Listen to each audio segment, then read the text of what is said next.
Salam sejahtera tuan-tuan dan puan-puan, apa kabar semua?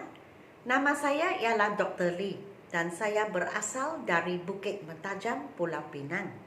Sekarang saya tinggal di Kluang, Johor. Dan selamat menyertai program saya, Dr. Lee's Method English Grammar Level 1. Dan selamat datang ke cabaran 38 hari. Selamat menyertai cabaran ini yang kita bermula pada 1 hari bulan Julai 2020. Mengapa 38 hari? Sebab program ini sudah dijadikan sebuah buku. Dan buku ini mempunyai 38 bab. 38. Semua grammar, semua jenis grammar yang perlu dan mesti kamu tahu. Barulah kamu boleh berkata kamu sudah menguasai setiap bahagian grammar. Dan ke-38 bab ini akan timbul, akan wujud dalam level 2, level 3, level 4, level 5, level 6 sampai ke tahap tertinggi level 6. 38 bab ini masih akan keluar sebab asal kita sebut grammar yang 38 ini mesti tahu, mesti pandai, mesti menguasai. Barulah kamu betul-betul sudah menguasai semua yang perlu kamu tahu pada setiap tahap sampai ke tahap 6 yang 38 bab ini akan keluar. Tetapi soalan dan latihannya akan semakin mencabar, semakin susah, semakin perlukan daya pemikiran. Barulah kamu boleh menguasai grammar tahap yang tertinggi. Jadi yang 38 bab ini, dia akan ulang dalam level 2, tak ulang lagi level 3, level 4 pun ada 38 bab ini. Jadi pada level 2 kita tambah 1-2 bab, level 3 tambah 1-2 bab, itu sahaja. Sampai ke tahap tertinggi, tahap 6, tidak lebih daripada 50 bab. Yang tahap 1, 38 bab ini sudah lengkap. Okey, yang kamu patut tahu dan perlu tahu sudah di dalam buku ini. Dan hari ini kita ke bab ke-36. Video yang keempat, statements and questions. Statements ialah ayat, questions ialah soalan. Jadi ini statement tukar ke soalan. Okey? Dan kita tinggal 2 bab sahaja, sudah habis. Tamatlah program ini. Okey, tinggal 2 hari lagi. Untuk kamu 2 hari, jikalau kamu sudah sampai ke lesson 36, maka kamu tinggal 2 hari, kamu sudah berjaya menamatkan, berjaya kamu habiskan program dan buku ini. Statements and questions. Ini ayat. She does not go to work on Sundays. Dia tidak pergi bekerja pada hari Ahad. Sekarang latihannya, kamu mesti tukar ke soalan. Kamu tukar ke 2 soalan, bukan 1. Soalan yang pertama, does pindah ke depan terus menjadi soalan. Does she not go to work on Sundays? Jawapan yang kedua, does not dipendekkan menjadi 1 perkataan, doesn't. Doesn't she go to work on Sundays? Apakah perbezaannya? Yang ini 2 sama maksud. Tidakkah dia pergi bekerja pada hari Ahad? Sudah tukar ke soalan. Kalau does dan not pisahkan, ia digunakan dalam penulisan. Waktu kamu menulis karangan, rencanakan, kamu guna ini.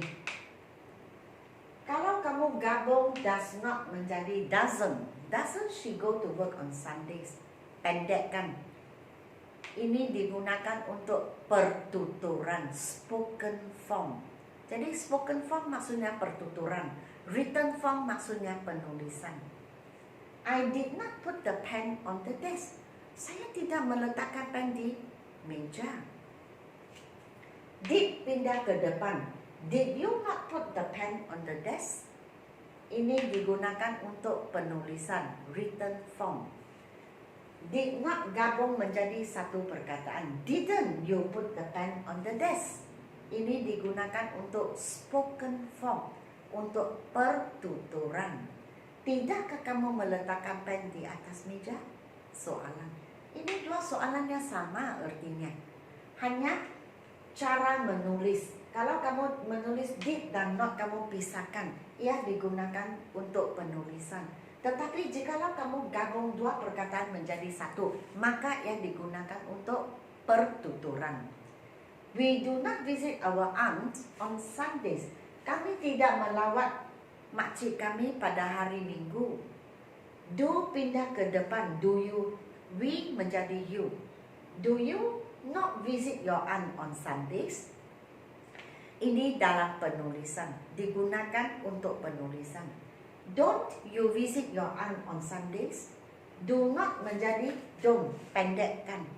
Maka ia digunakan sebagai spoken form, bentuk pertuturan. Maksudnya, tidakkah kamu melawat makcik pada hari Minggu? Tukar ke soalan. Amira does not cycle to school. Amira tidak menunggang basikal ke sekolah. Tukar ke soalan. Does pindah ke depan. Does Amira not cycle to school? Cara penulisan ini does dan not pisahkan. Ia digunakan sebagai written form, bentuk menulis penulisan. Kemudian does dan not gabung menjadi satu perkataan. Doesn't. Doesn't Amira cycle to school? Ini digunakan untuk pertuturan, untuk speaking. Dan they do not speak English at home. Mereka tidak bercakap English di rumah. Do pindah ke depan. Do they not speak English at home? Written form, bentuk penulisan. Do not menjadi satu perkataan. Don't. Don't they speak English at home? Ini digunakan sebagai spoken form, bentuk pertuturan. Jadi ini mereka tidak bercakap English di rumah. Tukar ke soalan. Tidakkah mereka bercakap English di rumah? Ini dua sama arti. Rani did not go for the meeting. Rani tidak pergi ke mesyuarat. Did Rani not go for the meeting? Did pindah ke depan. Ini sebagai written form, bentuk penulisan. Kemudian gabung dua perkataan menjadi satu. Didn't Rani go for the meeting? Tidakkah Rani pergi mesyuarat? Spoken form itu. Dan waktu kita cakap didn't, kita gunakannya sebagai dalam pertuturan. Kalau kita gunakan did dan not begitu, pisahkan satu perkataan, maka ia digunakan dalam penulisan. They do not live around here. Do not, do pindah ke depan. Do they not live around here? Kemudian do not menjadi satu perkataan. Don't they live around here? Jadi mereka tidak tinggal di sekeliling. Tukar ke soalan. Tidakkah mereka tinggal di sekeliling? Apabila do kita pindah ke depan dan not kekal di tempatnya, maka ia digunakan sebagai dalam bentuk penulisan, written form. Tetapi kalau kita do not gabung menjadi don't, maka ia digunakan sebagai spoken form, pertuturan. Gunakan dalam pertuturan. Mr. T did not sell his old car. Mr. T tidak menjual kereta lamanya. Did pindah ke depan. Did Mr. T not sell his old car? Mr. T tidak menjual kereta lamanya kah?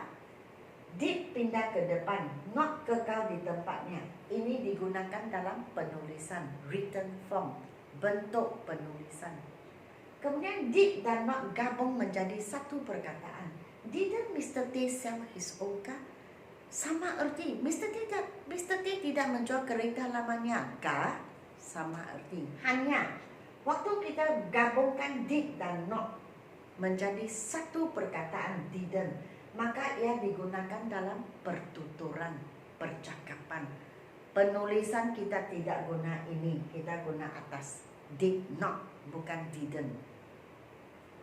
Lisa does not like to play chess. Lisa tidak suka bermain catur. Does pindah ke depan terus menjadi soalan. Does Lisa not like to play chess? Kemudian does not gabung menjadi satu perkataan, pendekkan. Doesn't Lisa like to play chess? Does not pisahkan digunakan sebagai penulisan, written form. Tapi kalau does not digabung menjadi satu perkataan, maka ia digunakan dalam pertuturan, spoken form. Tidakkah Lisa suka bermain catur? Kita tukar ke soalan. The dog did not bark at Ganesh. Anjing tidak menyalak Ganesh. Tukar ke soalan. Did pindah ke depan. Did the dog not bark at Ganesh? Tidakkah anjing menyalak Ganesh? Kemudian did not gabung menjadi satu perkataan, didn't. Didn't the dog bark at Ganesh? Tidakkah anjing menyalak Ganesh? Tukar ke soalan. Kalau kita gabung did not menjadi satu perkataan, ia digunakan sebagai spoken form, bentuk pertuturan. Kalau did not ditulis satu perkataan begini, maka ia digunakan sebagai written form, penulisan, guna dalam penulisan. Oke, setakat ini sahaja. Saya pun sudah habis mengajar lesson 36. Ini video yang keempat. Seterusnya video saya lesson 37. Oke, sila beri saya like, share dan subscribe. Oke, dan jangan lupa untuk add atau follow saya di Instagram. Saya menggunakan nama Susan Lee dan hashtag Learn with Dr. Lee. Postlah komen-komen kamu tentang program ini, tentang progres kamu, pengalaman kamu dan perasaan kamu semasa menyertai program saya di YouTube channel. Dan username saya di Instagram ialah Lisa Im, nama saya. Semua dalam huruf kecil. Dan di bawah video ini adalah description box. Sila masuk ke dalam dan tengok butir-butir di dalam. Jikalau kamu ingin membeli buku ini, sila WhatsApp saya. Sila WhatsApp saya. Nama, alamat dan telefon nombor kamu. Nama, alamat dan telefon nombor kamu. WhatsApp kepada saya.